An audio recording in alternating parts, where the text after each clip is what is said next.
আপনারা সবাই ভালো আছেন। আজকে আমি একটা মিক্সড সবজি করব, কিন্তু খুব সিম্পল। বেশি সবজি কষাকষি করব না, বেশি তেল ব্যবহার করব না।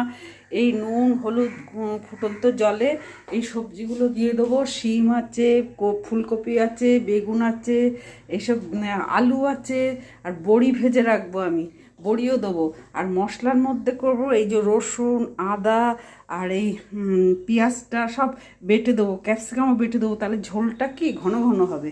এটা সেদ্ধ করে নিয়ে লাস্টে তেলে 5 ফোড়ন, তেজপাতা, শুকনো লঙ্কা ফোড়ন দিয়ে ওই মশলাগুলো কষে এর মধ্যে ঢেলে দেবো। আর কিছু করব না। শুটে বেগুন আর ক্যাপসিকাম দিয়ে দিলাম, আর কিছু ক্যাপসিকাম আমি বেটেছি এই যে মশলাটা। এতে এখনও জিরে ধনে দেবো, আর নুন, এই হলুদ সামান্য, এতে একটু নুন দিয়েছে, একটু নুন দেবো, হলুদ, মিষ্টি, শুকনো লঙ্কা, তেজপাতা, এসব শুকনো লঙ্কা ফোড়ন দিয়ে এই যে পেস্টটা ঢেলে দিই। আমি একটু হিংও দিয়ে, সবজি হয়ে গেছে।